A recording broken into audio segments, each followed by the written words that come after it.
الحمد لله رب العالمين والصلاة والسلام على سيد الأنبياء والمرسلين أما بعد فأعوذ بالله من الشيطان الرجيم بسم الله الرحمن الرحيم الصلاة والسلام عليك يا رسول الله وعلى آلك وأصحابك يا حبيب الله الصلاة والسلام عليك يا نبي الله وعلى آلك وأصحابك يا نور الله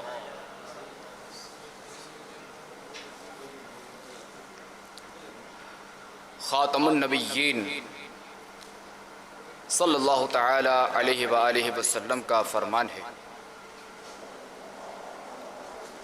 اللہم صل علی محمد وانزلہ المقعد المقرب عندک یوم القیامہ۔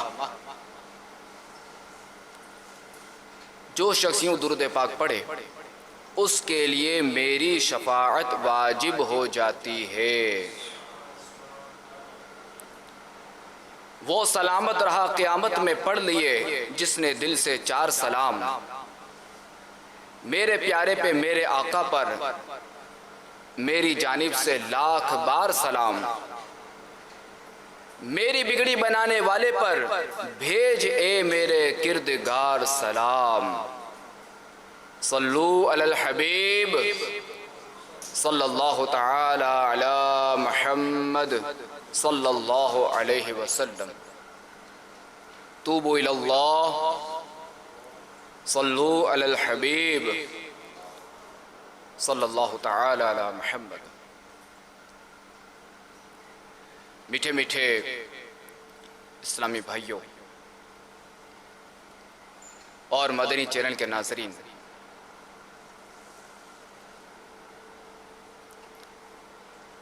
اللہ تبارک و تعالیٰ کے کروڑ احسان کہ اس نے ہمیں ماہ رمضان جیسی عظیم الشان نعمت سے سرفراز فرمایا،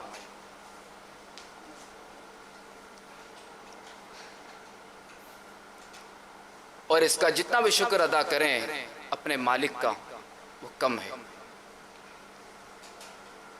اور اس ماہ مبارک کے فیضان کے کیا کہنے کہ اس کی تو ہر گھڑی رحمت بھری ہے۔ رمضان میں ہر نیکی کا ثواب 70 گنا یا اس سے بھی زیادہ ہے،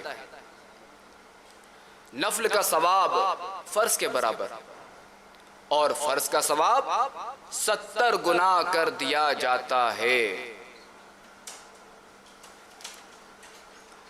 عرش اٹھانے والے فرشتے روزے داروں کی دعا پر آمین کہتے ہیں، اور مصطفیٰ کریم صلی اللہ تعالی علیہ وآلہ وسلم کے فرمان کے مطابق رمضان کے روزے دار کے لیے مچھلیاں افطار تک دعائے مغفرت کرتی رہتی ہیں۔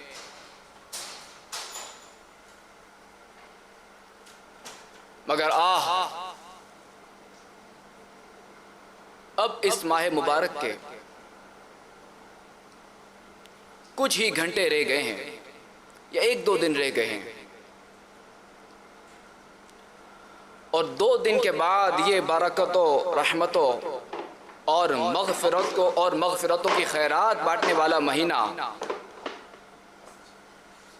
ہم سے جدا ہو جائے گا۔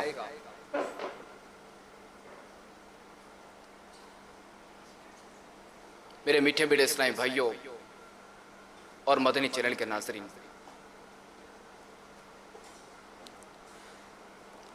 رمضان کی آخری گھڑی تک بارگاہ الہی میں اپنی مغفرت کے لیے وقتاً فوقتاً گریہ وزاری کی کوشش کرتے رہنے چاہیے۔ ایک فرمان مصطفیٰ صلی اللہ تعالی علیہ وآلہ وسلم میں یہ بھی ہے، محروم ہے وہ شخص جس نے رمضان کو پایا اور اس کی مغفرت نہ ہوئی، کہ جب اس کی رمضان میں مغفرت نہ ہوئی تو پھر کب ہوگی؟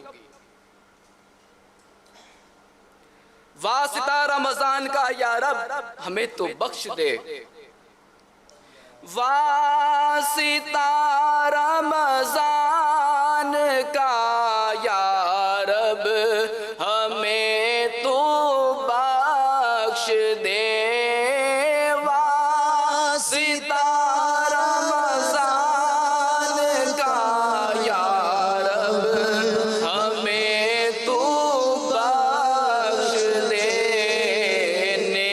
نیکیوں کا اپنے پلے کچھ نہیں سامان ہے، نیکیوں کا اپنے پلے کچھ نہیں سامان ہے۔ صلو علی الحبیب صلی اللہ تعالی علی محمد۔ ایک بزرگ رحمت اللہ تعالی علیہ فرماتے ہیں کہ میں ماہ رمضان کے جمعۃ الوداع کے دن حضرت سیدنا منصور بن عمار رحمت اللہ تعالی علیہ کے محفل میں حاضر ہوا۔ آپ رحمت اللہ تعالی علیہ رمضان شریف کے روزوں کی فضیلت، راتوں کی عبادت اور مخلصین یعنی خلوص کے ساتھ عبادت کرنے والوں کے لیے جو اجر تیار کیا گیا ہے اس کے متعلق بیان فرما رہے تھے، اور یوں لگ رہا تھا گویا آپ رحمت اللہ تعالی علیہ کے بیان کے اثر سے ٹھوس پتھروں سے آگ ظاہر ہو رہی ہے۔ بلا شبہ اللہ پاک کی قسم ایسا ہو سکتا ہے، کیونکہ ارشاد باری تعالی ہے وَإِنَّ مِنَ الْحِجَارَةِ لَمَا يَتَفَجَّرُ مِنْهُ الْأَنْهَارُ۔ ترجمہ کنز ایمان، اور پتھروں میں کچھ تو وہ ہیں جن سے ندیاں بہہ نکلتی ہیں۔ لیکن آپ رحمت اللہ تعالی علیہ کی محفل میں نہ کسی نے حرکت کی، نہ ہی کسی نے اپنے گناہوں پر ندامت کا اظہار کیا۔ جب آپ رحمت اللہ تعالی علیہ نے محفل کی یہ حالت دیکھی تو ارشاد فرمایا اے لوگو، کیا اپنے عیبوں سے آگاہ ہو کر کوئی رونے والا نہیں؟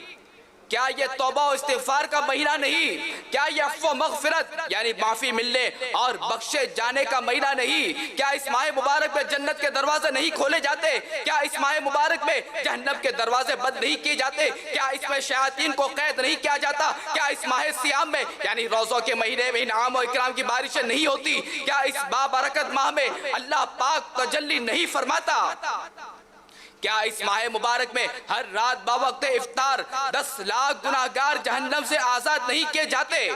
تمہیں کیا ہو گیا ہے کہ اس ثواب عظیم سے خود کو محروم رکھتے اور لباس مخالفت میں اتراتے ہو؟ مطلب یہ کہ عمل نہیں کرتے اور گناہوں میں مصروف رہتے ہو۔ ارشاد ربانی ہے افسحر ھذا ام انتم لا تبصرون۔ ترجمہ کنز ایمان، تو کیا یہ جادو ہے یا تمہیں سوجتا نہیں؟ اس کے بعد آپ رحمت اللہ تعالی نے فرمایا سب خدا غفار کے دربار میں حاضر ہو کر توبہ و استغفار کرو۔ تو تمام حاضرین بلند آواز سے گریہ وزاری کرنے اور رونے دھونے لگے۔ اتنے میں ایک نوجوان روتا ہوا کھڑا ہو گیا اور عرض کرنے لگا یا سیدی یعنی اے میرے آقا، ارشاد فرمائیے کیا میرے روزے مقبول ہیں؟ کیا میرا رمضان کی راتوں کا قیام یعنی راتوں میں عبادت کرنا قبولیت پانے والے عبادت گزاروں کے ساتھ لکھا جائے گا؟ حالانکہ مجھ سے بہت سارے گناہ ہوئے ہیں، میں نے تو اپنی تمام عمر نافرمانی میں برباد کر دیے، میں عذاب کے دن سے غافل رہا۔ تو آپ رحمت اللہ تعالی علیہ نے فرمایا اے لڑکے، اللہ پاک کی بارگاہ میں توبہ کرو، کیونکہ اس نے قرآن کریم میں ارشاد فرمایا ہے وَإِنِّي لَغَفَّارٌ لِمَن تَابَ۔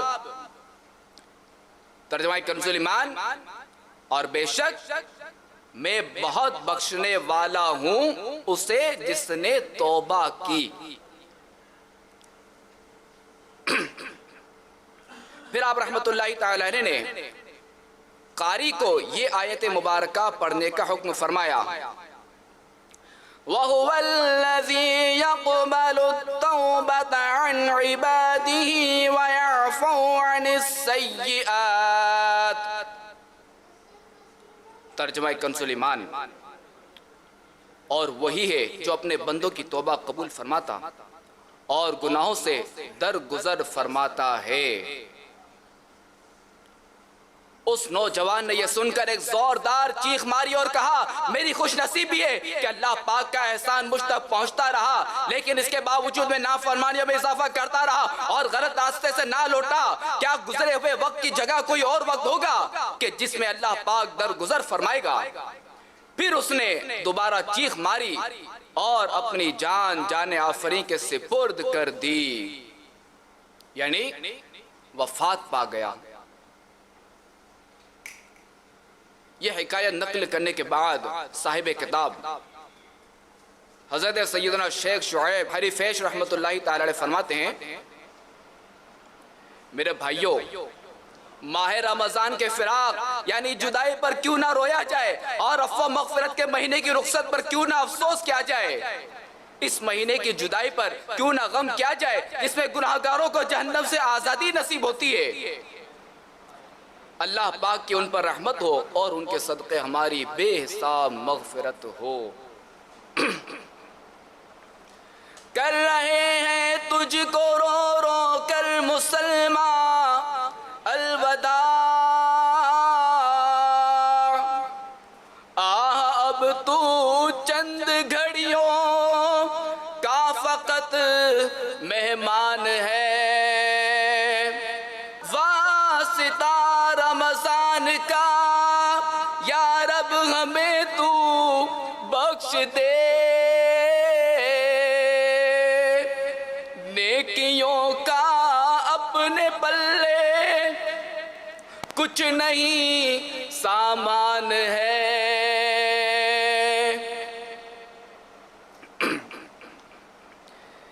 الہی واسطہ رمضان کا میری مغفرت فرما، الہی واسطہ رمضان کا میری مغفرت فرما، عذاب نار سے مجھ کو خدایا خوف آتا ہے، عذاب نار سے مجھ کو خدایا خوف آتا ہے، کلیجہ منہ کو آتا ہے میرا دل تھر تھراتا ہے،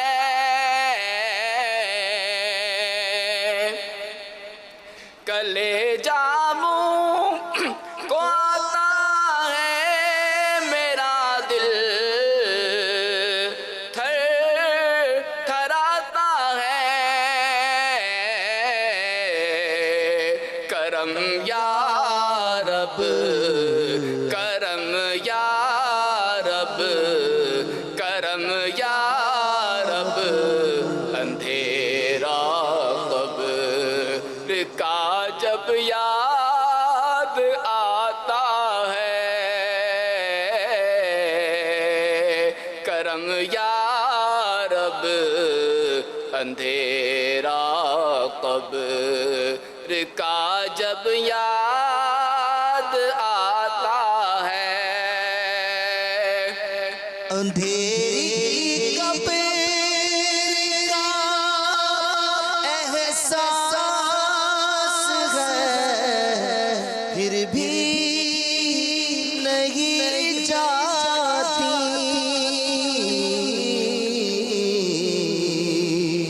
گناہوں کی خدایا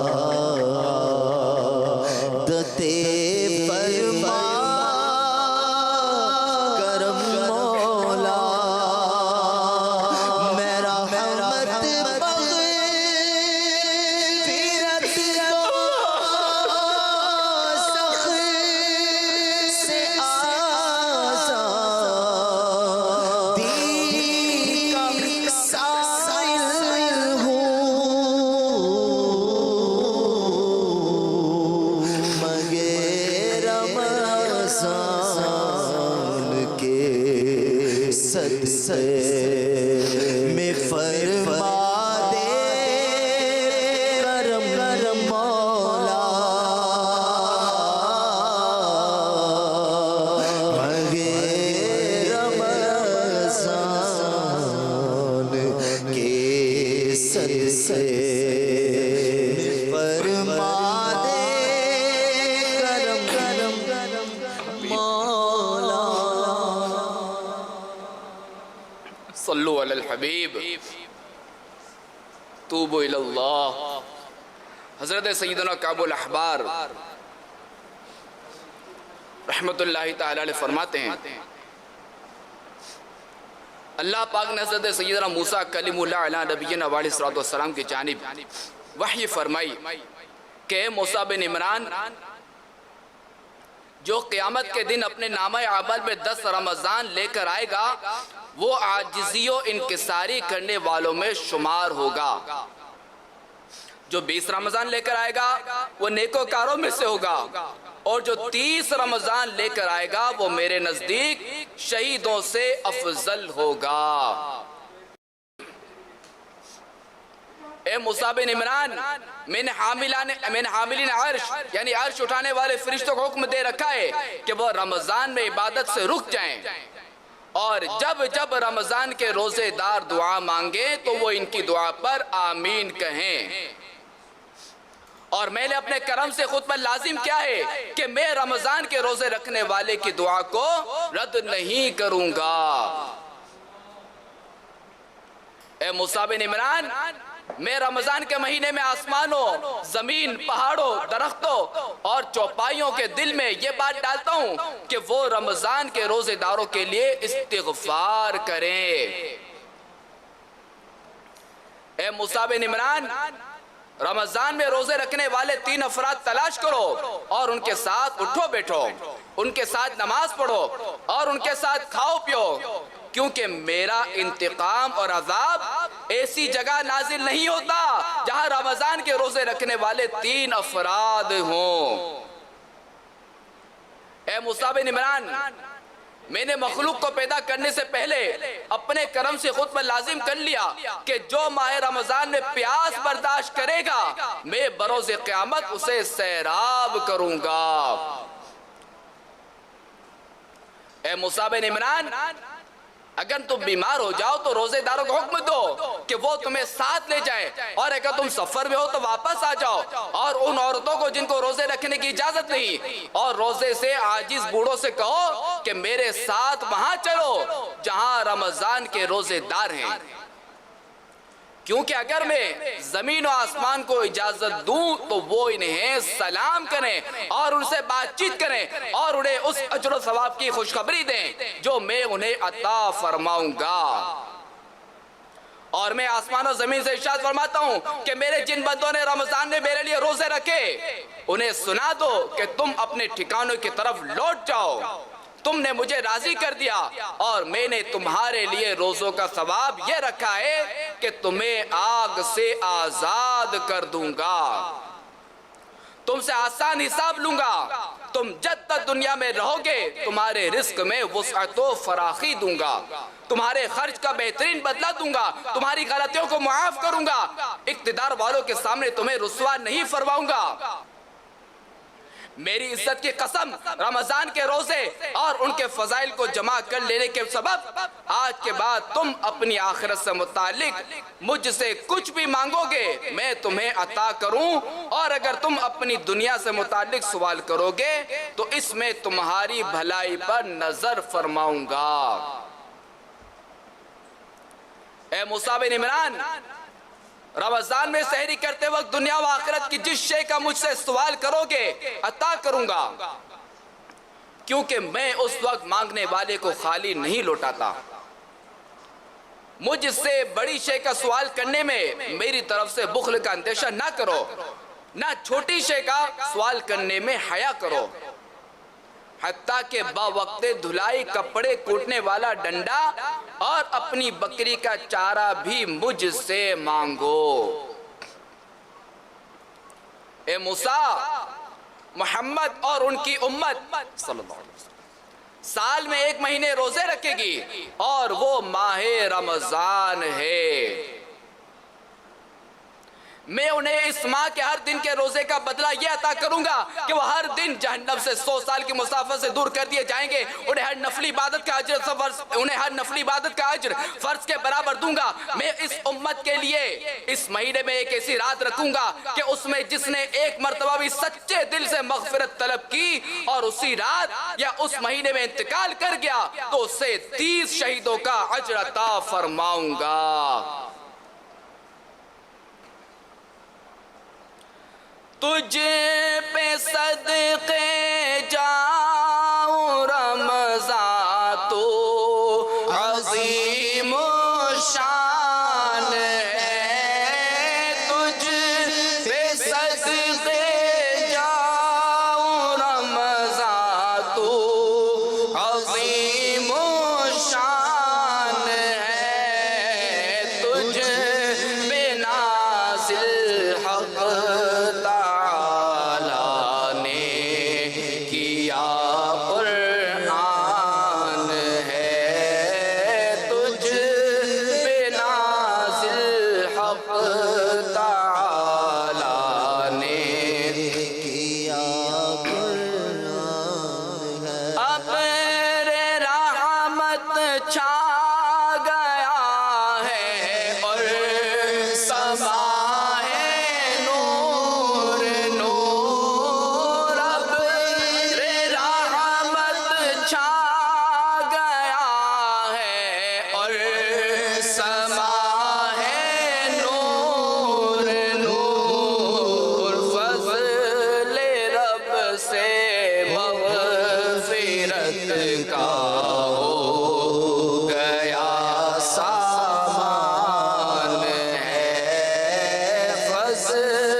صلو علی الحبیب توبوا الی اللہ صلو علی الحبیب۔ جب ماہ رمضان المبارک کا مہینہ تشریف لاتا تو بہت بڑے بزرگ حضرت سیدنا ابو بکر دلف بن جحدر شبلی مالکی رحمت اللہ تعالی علیہ عبادت و ریاضت میں خوب کوشش کرتے اور فرماتے یہ ایسا مہینہ ہے جسے میرے رب نے عظمت عطا فرمائی تو میں اس کا احترام کرنے کا زیادہ حقدار ہوں۔ تو اے عاشقان رسول، ماہ رمضان کی عظمتوں سے کون واقف نہیں؟ اس کے تشریف لانے پر مسلمانوں کی خوشی کی انتہا نہیں رہتی کہ زندگی کا انداز ہی تبدیل ہو جاتا ہے، مسجد آباد ہو جاتی ہے اور عبادت و تلاوت کی لذت بڑھ جاتی ہے۔ نیز سحر و افطار کی بھی اپنی اپنی کیا خوب بہاریں ہوتی ہیں، اور یہ ماہ مبارک خوب خوب بارش رحمت برساتا، مغفرت کی بشارت سناتا اور گناہگاروں کو جہنم سے آزادی دلاتا ہے۔ اور دعوت اسلامی کے مدنی ماحول میں دنیا کی لا تعداد مساجد کے اندر بے شمار عاشقان رسول پورے ماہ رمضان کا نیز ہزاروں ہزار عاشقان رسول آخری عشرے کا اعتکاف بھی کرتے ہیں۔ اگرچہ کہ اس بار جو ہے وہ لاک ڈاؤن کی وجہ سے یہ ترکیب نہ بن سکی۔ اعتکاف میں ان کو سنتیں سکھائی جاتی ہیں، انہیں نیکیوں کی رغبت اور گناہوں سے نفرت دلائی جاتی ہے، خوف خدا اور عشق مصطفیٰ کے خوب جام پینے کو ملتے ہیں۔ بہرحال کیا معتکف اور کیا غیر معتکف سبھی ماہ رمضان کی برکتیں لوٹنے میں لگ جاتے ہیں،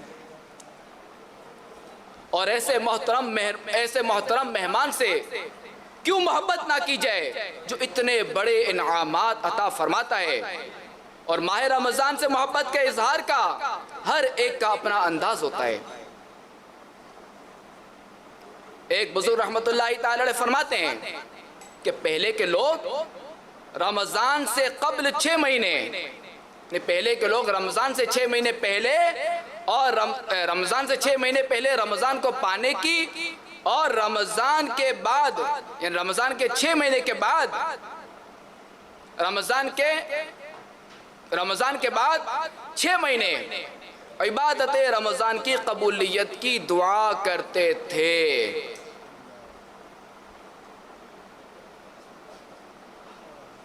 ماہ رمضان عبادت اور ریاضت میں گزارنے کے بعد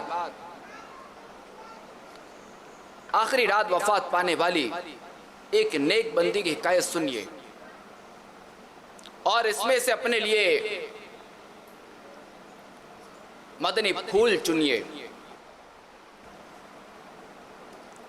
چنانچہ حضرت سیدنا محمد بن ابو فرج رحمت اللہ تعالی علیہ فرماتے ہیں کہ مجھے ماہ رمضان میں ایک کنیز کی ضرورت پڑی جو ہمیں کھانا پکا دے۔ میں بازار گیا کنیز کو لینے کے لیے، تلاشنے کے لیے، تو وہاں میں نے ایک کنیز کو دیکھا کہ جس کا چہرہ زرد یعنی پیلا تھا، بدن اس کا کمزور تھا اور جلد خشک تھی۔ میں اس پر ترس کھاتے ہوئے اسے خرید کر گھر لے آیا اور کہا برتن پکڑو اور رمضان کی ضروری اشیاء یعنی جن چیزوں کی خریداری کرنی ہے ان کے لیے میرے ساتھ بازار چلو۔ تو وہ کنیز کہنے لگی ہے میرے آقا، میں تو ایسے لوگوں کے پاس تھی جن کا پورا زمانہ ہی گویا رمضان ہوا کرتا تھا، یعنی وہ لوگ رمضان کے فرض روزوں کے علاوہ نفل روزے بھی کثرت سے رکھتے اور دن رات عبادات میں مشغول ہوا کرتے تھے۔ آپ رحمت اللہ تعالی علیہ فرماتے ہیں کہ اس کی یہ بات سن کر میں نے اندازہ لگایا کہ یہ ضرور اللہ پاک کی نیک بندی ہوگی۔ ماشاءاللہ رمضان میں وہ ساری رات عبادت کرتی رہی، اور جب آخری رات آئی تو میں نے اس کو کہا عید کی ضروری اشیاء خریدنے کے لیے میرے ساتھ بازار چلو۔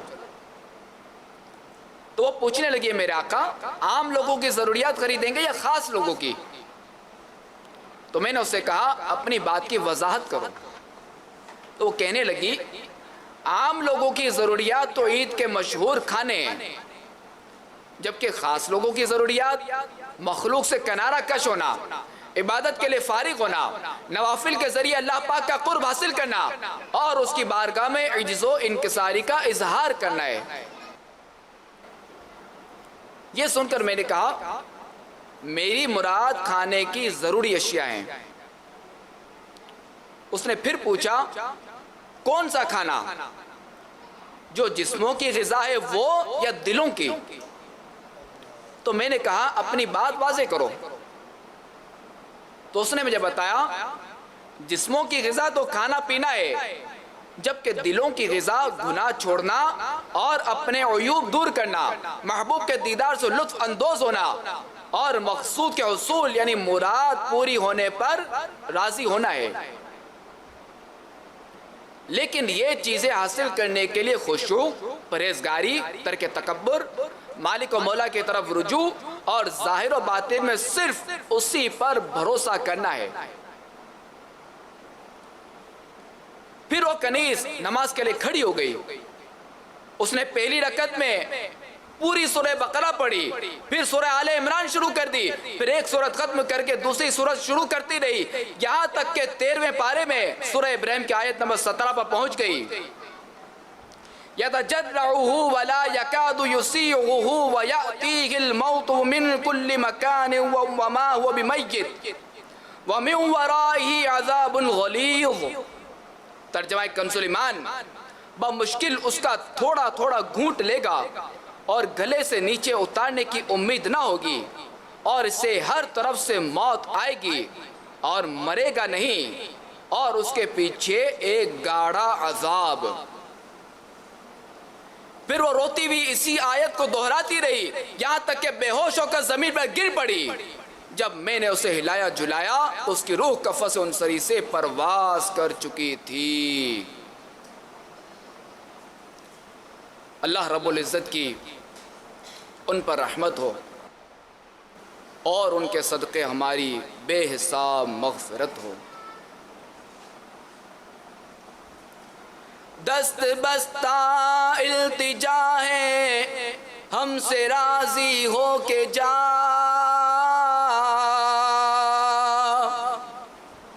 بخشوانا حشر میں ہاں تو مہے غفران ہے۔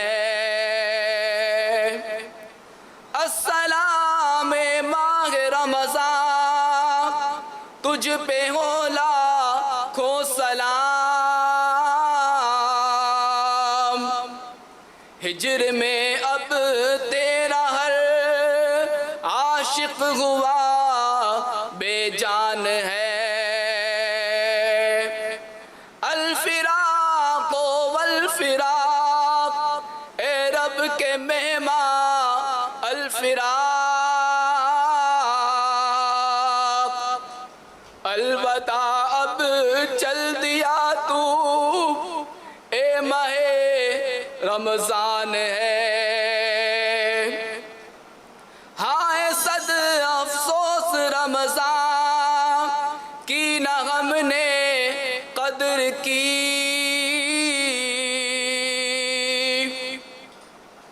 ہائے صد افسوس رمضان کی نہ ہم نے قدر کی، بے سبب ہی بخش دے یا رب کہ تو رحمان ہے۔ واسطہ رمضان کا یا رب ہمیں تو بخش دے،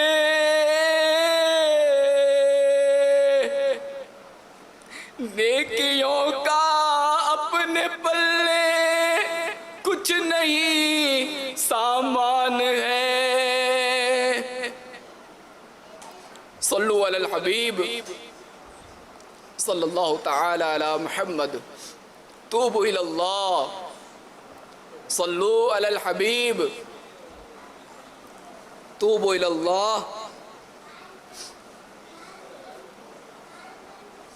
میٹھے میٹھے اسلامی بھائیوں اور مدنی چینل کے ناظرین، تقریباً 650 سال پہلے گزرے ہوئے مصر کے ایک بزرگ اور مکہ مکرمہ کے مقیم مبلغ اسلام سیدنا شیخ شعیب حریفیش رحمت اللہ تعالی علیہ فرماتے ہیں اے لوگو، تم ماہ رمضان کی جدائی میں غمگین ہو جاؤ، کیونکہ یہ ایسا موسم ہے جس میں تم بارش رحمت اور دعاؤں کی قبولیت کی سعادت پاتے ہو۔ مزید فرماتے ہیں، میرے بھائیوں، ماہ رمضان کے روزوں اور راتوں کے قیام یعنی راتوں کی عبادت میں کیوں رغبت نہ کی جائے، اس مبارک مہینے پر کیوں حسرت نہ کی جائے جس پہ بندے کے تمام گناہ معاف کر دیے جاتے ہیں، اور اس بابرکت مہینے کی جدائی پر کیوں نہ رویا جائے کہ جس کے تشریف لے جانے سے خوب نیکیاں کمانے کا موقع بھی جاتا رہتا ہے۔ کر کے تقسیم بخشش کی اسناد،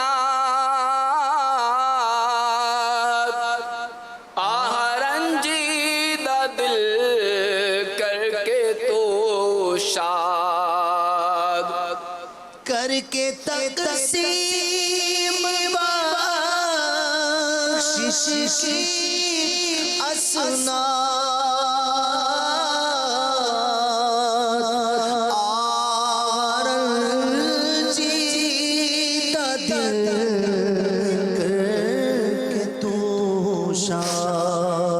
سب کو روتا ہوا چھوڑتا ہے،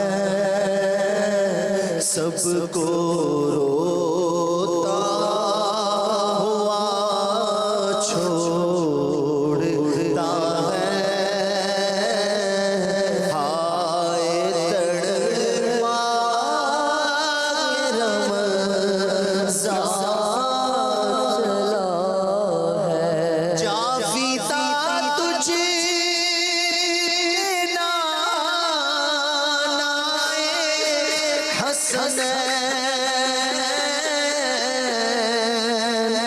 قلب ہے میرا غمگین و بے چین، جاں فدا تجھے نائے حسنین، قلب ہے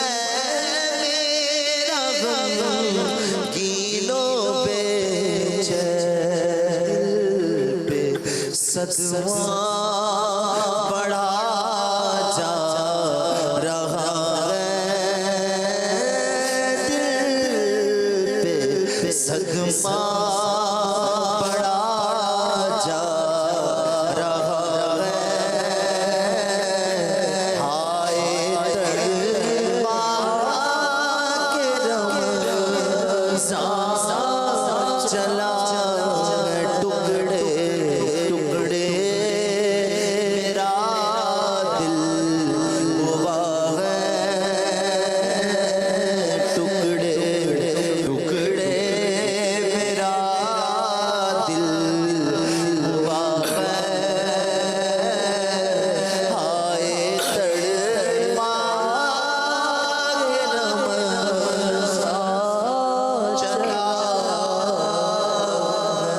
تو یہ کرنا خدا سے سفارش، اس گناہگار کی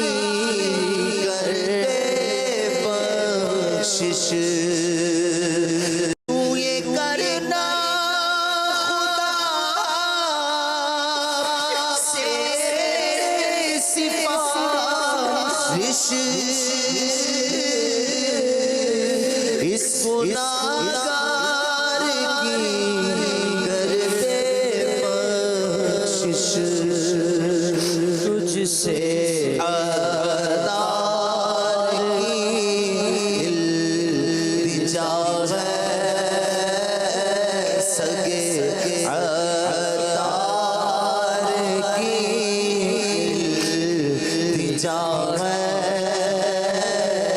تجھ سے ہم ساروں کی التجا ہے، ہائے تڑپا کے رمضان چلا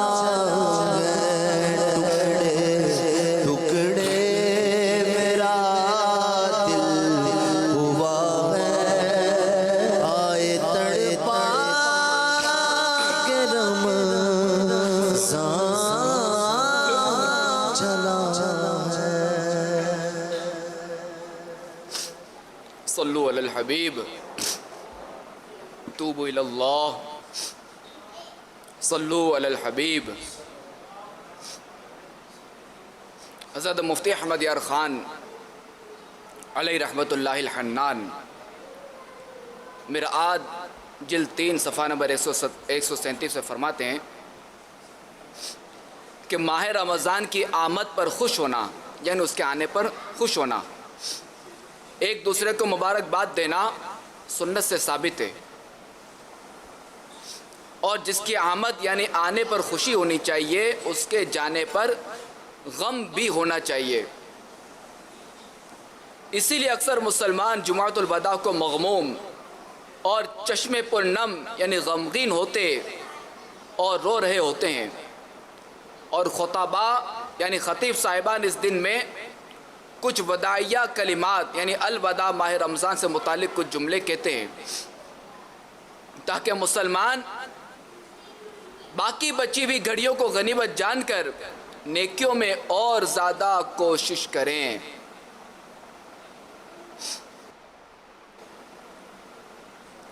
کوہ غم عاشقوں پر پڑا ہے، ہر کوئی خون اب رو رہا ہے۔ کوہ غم عاشقوں پر پڑا ہے، ہر کوئی خون اب رو رہا ہے۔ کہہ رہا ہے یہ ہر غم کا مارا،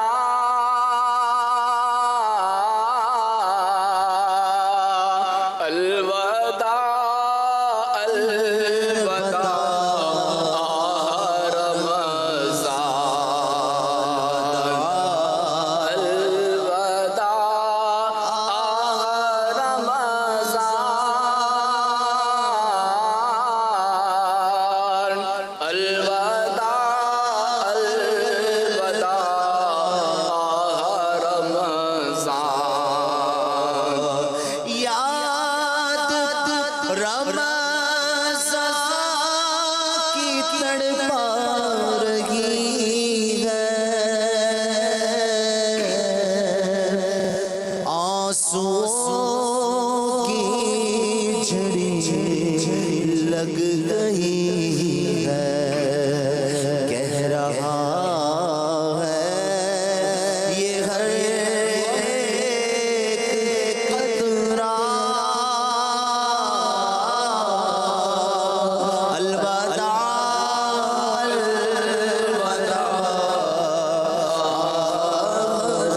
رمضان۔ تیرے آنے سے دل خوش ہوا تھا،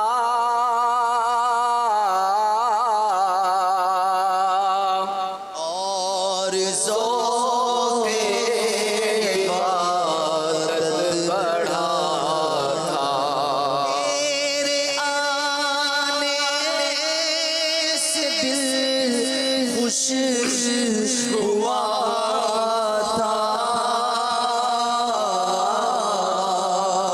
اور ذوق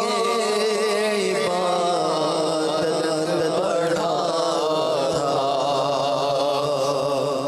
آب دل پہ ہے غم کا غلبہ،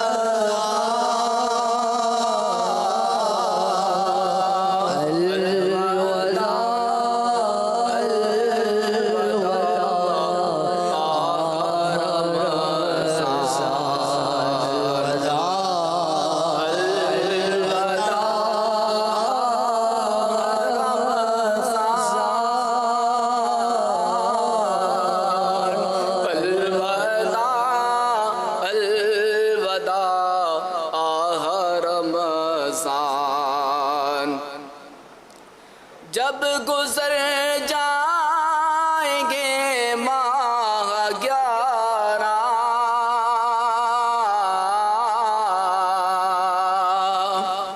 تیرے کا پھر شور ہوگا. کیا میری زندگی کا بھروسہ، کیا میری زندگی کا بھروسہ،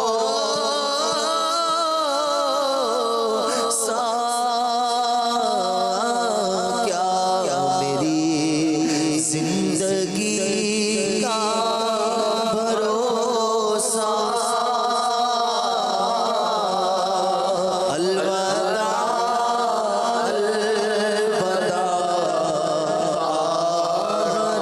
رمضان، الوداع الوداع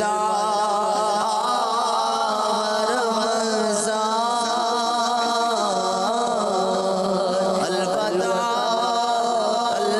الوداع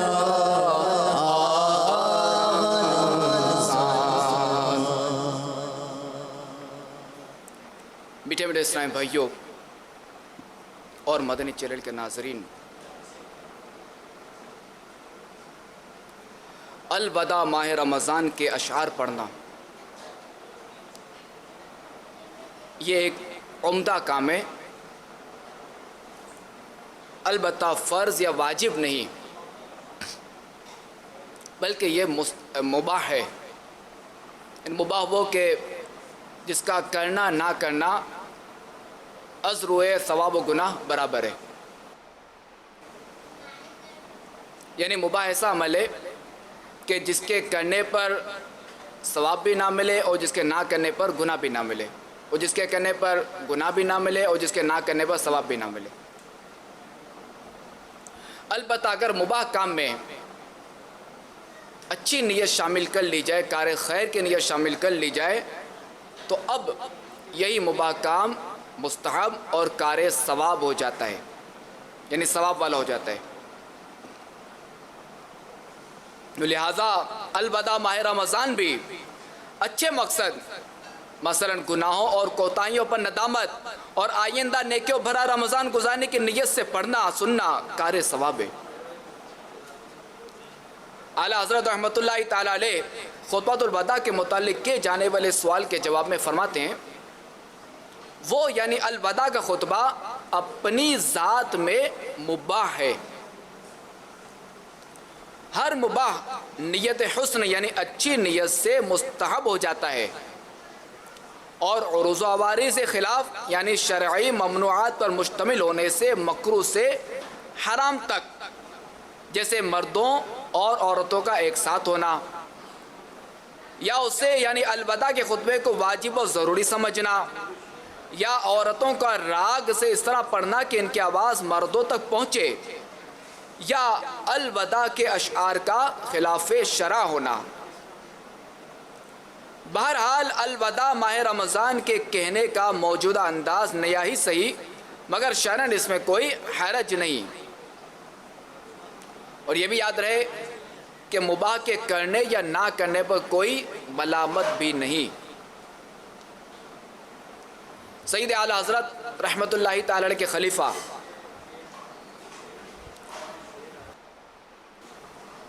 مولانا نعیم الدین مراد آبادی علیہ رحمۃ اللہ الہادی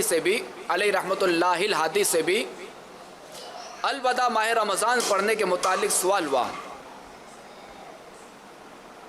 جس کا جواب آپ رحمۃ اللہ تعالی علیہ نے اتنا خوبصورت دیا کہ اس کا ایک ایک لفظ امت کی خیر خواہی، نیکی کی دعوت کے جذبے، مسلمانوں کی اصلاح و فلاح کا درد اور احکام اسلامیہ کی حکمتوں پر مشتمل ہے.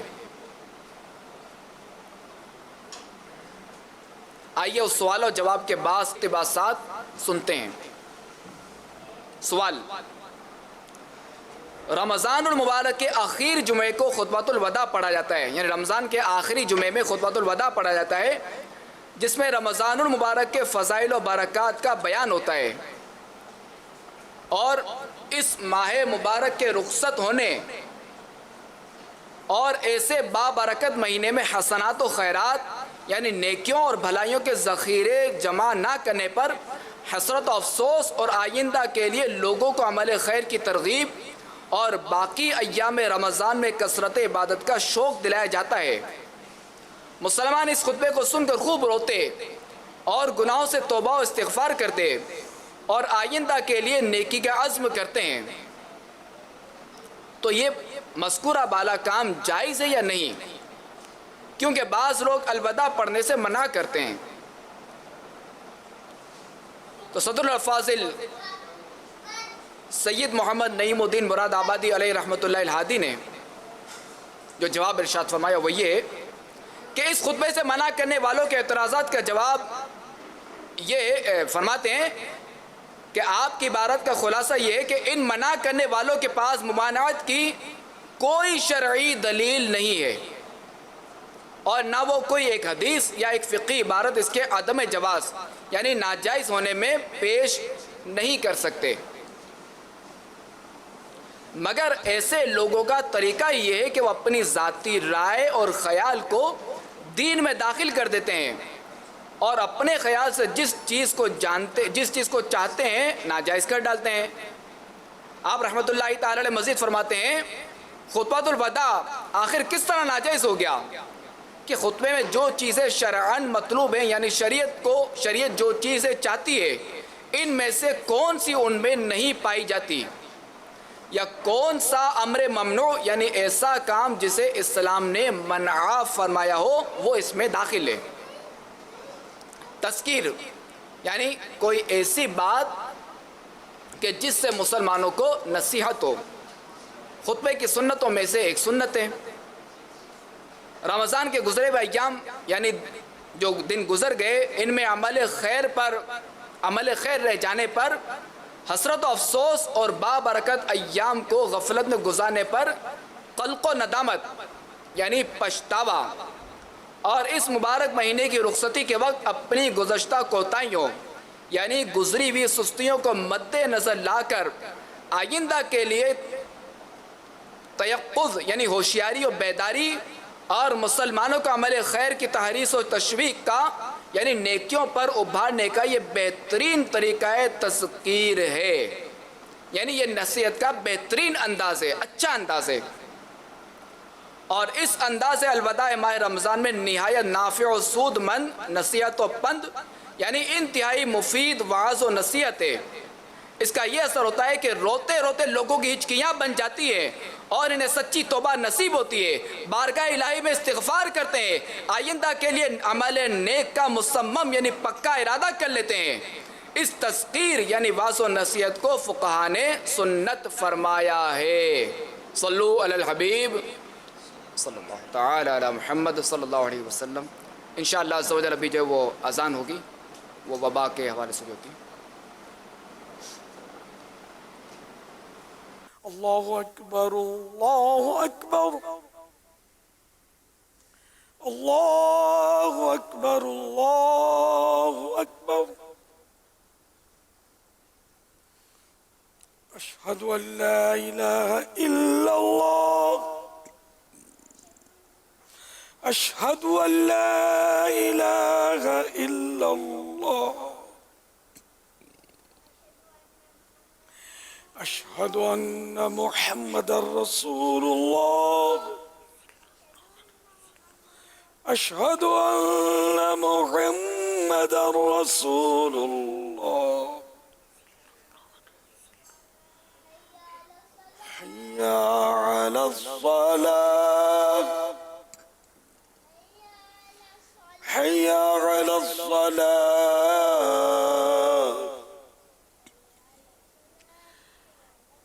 حي على الفلاح حي على الفلاح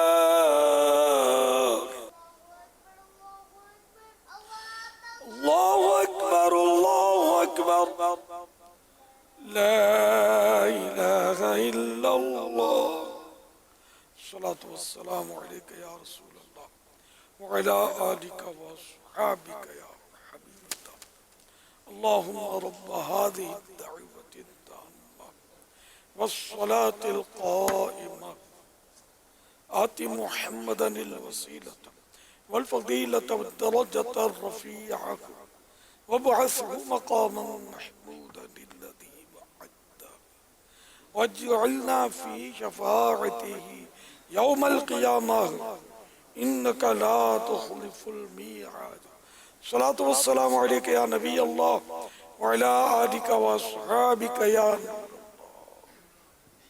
ایک نیک شخص مسجد کی طرف جا رہا تھا کہ اس نے مسجد میں دو آدمی دیکھے، جن میں سے ایک شخص جو وہ نماز پڑھ رہا تھا جبکہ دوسرا جو وہ مسجد کے دروازے پر سو رہا تھا، جبکہ شیطان مسجد سے باہر حیران و پریشان کھڑا تھا۔ اس نیک شخص نے شیطان سے پوچھا کہ میں تجھے حیران و پریشان کیوں دیکھ رہا ہوں؟ تو شیطان نے جواب دیا کہ اس مسجد میں ایک شخص نماز پڑھ رہا ہے، جب بھی میں اس کو نماز سے بہکانے کے لیے مسجد میں جانے کی کوشش کرتا ہوں تو مسجد میں سونے والے کی سانسیں یہ مجھے روک دیتی ہیں۔ تو میرے میٹھے میٹھے اسلامی بھائیوں، یہ جو مسجد کے دروازے پر جو سونے والا شخص تھا یہ روزے دار تھا۔ تو اس واقعے سے ہمیں یہ درس ملا کہ روزے دار کی سانسوں سے بھی شیطان ڈرتا ہے، اور روزہ رکھنے والا بہت خوش نصیب ہے۔ تو ہمیں چاہیے کہ رمضان المبارک کے روزے تو ہمیں رکھنے ہی ہے جو کہ فرض ہیں، اور ظاہر ہے کہ اسے ہم روک بھی نہیں سکتے، تو اس کے جانے کے بعد بھی ہم جو ہے وہ نفل روزوں کی عادت بنائیں۔ اللہ تعالی ہمیں فرائض کے ساتھ ساتھ نوافل کی بھی توفیق عطا فرمائے، آمین۔